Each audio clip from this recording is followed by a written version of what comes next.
นาะตามเขาตามเคยเนาะมื้อนี้ก็จะได้มาแบ่งปันประสบการณ์ใหม่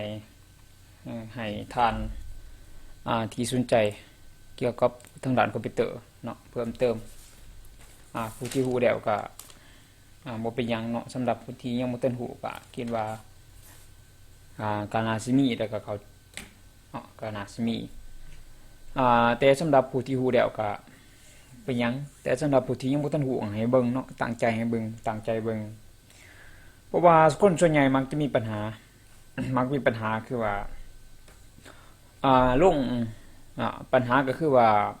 Microsoft Office นั้นเบิดอายุเนาะหรือว่าหมดอายุ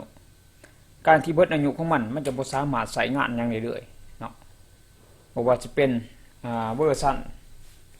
2003 2007เนาะกับ2007กับ2003ก็บ่น่าสิมีปัญหาแต่2010ขึ้นไปเดี๋ยวมีปัญหาเนาะ2010 2013แล้วก็2016แล้วก็2019ล่าสุดนี้สั้นประตูของข้าพเจ้าเองมีประสบการณ์ใหม่ๆอยากเอามาแนะนำให้ทานเนาะได้เข้าใจว่าบางคนเนาะติดตั้ง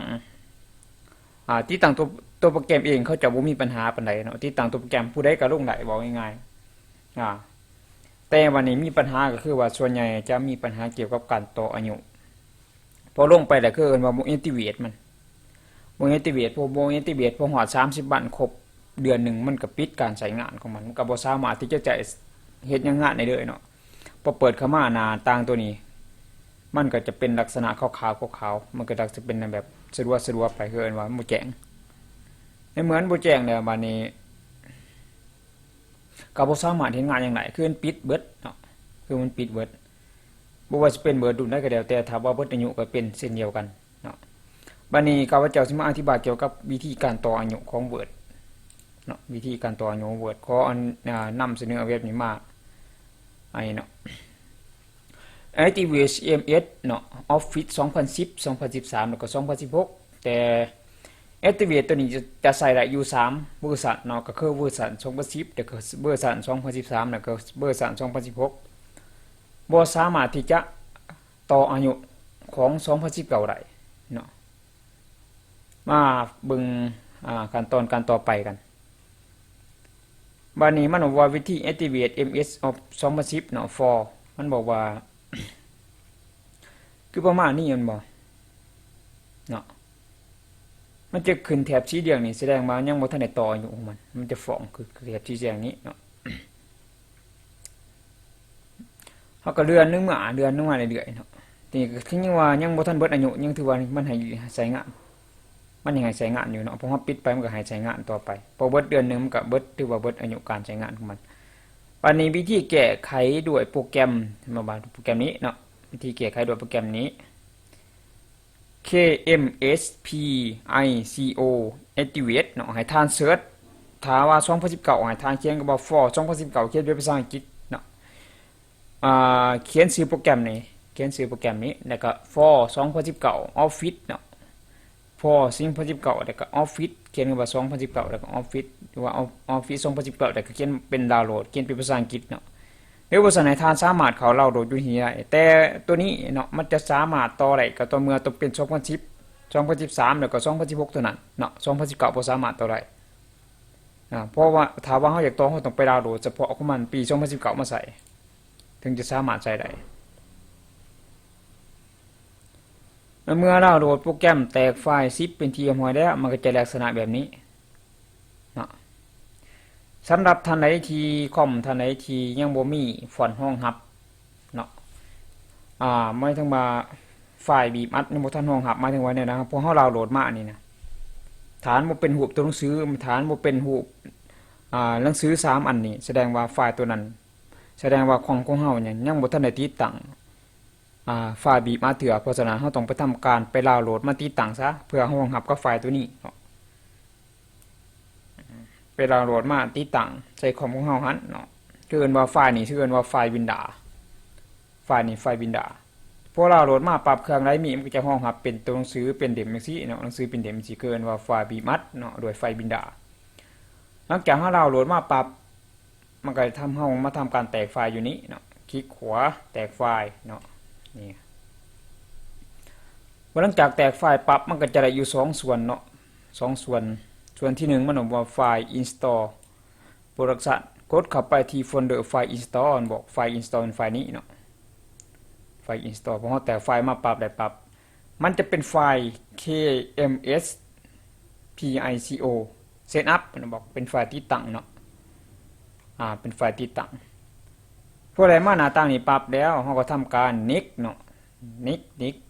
ทำการ next ไปแล้วก็ F เนี่ย F shape เนาะก็คือการยอมรับเกิดคลิกที่ next ต่อไปบัดนี้ก็บ่ทำการเปลี่ยนหยังเสือมันบอกว่า next ต่อไปตอนมาฮอดขั้นตอนนี้เฮา next ต่อไปเด้อnext เนาะ next เฮามาฮอดขั้นตอน next พวก next เมื่อเฮาเอิ้นว่า installing โปรแกรมกำลังติดตั้งโปรแกรมลงไปบัดนี้บางคนมีปัญหาแน่นอนเนาะสำหรับคนที่บ่เคยติดตั้งยอมรับว่ามีปัญหาบ่มา Rodney Frameworks เนาะ Rodney Framework คือหยังมันบอกให้ทานกลับมาอ่านตัวนี้อีกทีนึงเนาะว่ามันบอกว่ากรณีเกิดขึ้นตามให้มันบอกว่าก็คือหมายถึงว่าโปรแกรมตัวนี้มันจะรองรับรันได้ก็ต่อเมื่อต้องมี Microsoft Rodney มารองรับ Microsoft Rodney ก็คือเป็นลักษณะตัวซัพพอร์ต Windows ให้ Windows นั้นสมบูรณ์แบบเนี่ยคือว่าเป็นภาษาอีกภาษาหนึ่งภาษา Rodney เนาะเป็นภาษาคอมเกี่ยวกับภาษาคอมพิวเตอร์ให้คอมพิวเตอร์นั้นซัพพอร์ตกับโปรแกรมตัวนี้เนาะจึงสามารถติดตั้งได้เพราะฉะนั้นเขาว่าวิธีการติดตั้งนั้นถ้าว่ามันขึ้นเออร์มาแนวนี้บอกว่าสามารถที่จะติดตั้งได้มันบอกว่าแสดงว่าเครื่องของเฮายังบ่ทันได้ติดตั้ง Microsoft Rodney ให้เฮากลับไปใหม่บัดนี้นับ1ใหม่ได้เนาะเพราะว่าขั้นตอนฐานของเออร์เฮากลับมานับ1ใหม่ก็คือกลับไปติดตั้งโปรแกรม Microsoft Rodney ก่อนเนาะคลิกเข้าไปนี้เนาะคลิกเข้าไปนี้พอคลิกเข้ามานี่ปั๊บแล้วมันก็จะฟ้องว่า Microsoft Rodney รุ่นเวอร์ชันอยู่ 4.5 เนาะ Highly compatible in pace upgrade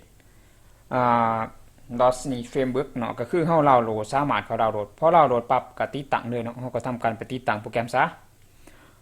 หลังจากติดตั้งโปรแกรมปั๊บเฮาก็มานับ1ใหม่แล้วนี่เนาะนับ1ใหม่เพราะว่ามันเออร์เนาะมันฟ้องเออร์เฮาก็ทำการติดตั้งนับ1ใหม่มันจึงสามารถติดตั้งผ่านตัวนี้ขั้นตอนนี้ไปได้ขั้นตอนการติดตั้งก็แบบเดียวที่ข้าพเจ้าได้อธิบายในเบื้องต้นอันนี้เนาะคล้ายๆคือกันก็คือตามนี้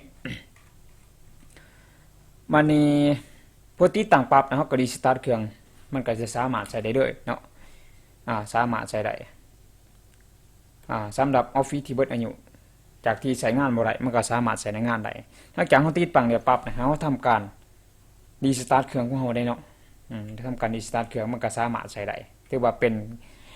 ที่ซีเตรียมห้อยในการติดตั้งบัดนี้สำหรับโปรแกรมนี้มันก็ให้ดาวน์โหลดอยู่นี้เนาะโปรแกรมนี่มันให้ดาวน์โหลดอยู่นี้เนาะมันให้เราดูที่นี้ที่ตั้งอันนี้ฟอร์ม S บางเทื่อข้าพเจ้าสิเอา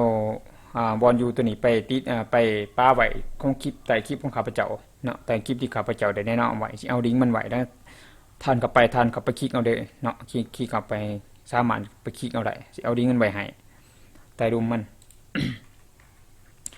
ถ้าบ่เข้าใจในจุดใดก็คอมเมนต์มาหรือว่าแชทถามมาหาตัวข้าพเจ้าเองได้เองเนาะวันนี้ก็ขอจบเพียงนาทีในการต่ออายุ Microsoft Office เนาะต่อ Microsoft Office มีอยู่2010 2013แล้วก็2016เนาะแต่2019ก็เช่นเดียวกันเนาะคล้ายๆคือกันเพียงแต่ว่าเฮาต้องไปเอาเวอร์ชันเฉพาะดุลของมันมาใส่วันนี้ก็ขอจบเพียงเท่านี้ในการต่ออายุของ Microsoft Office เนาะท่านใดบ่เข้าใจก็สามารถส่งข้อความมาหาตัวของข้าพเจ้าเองได้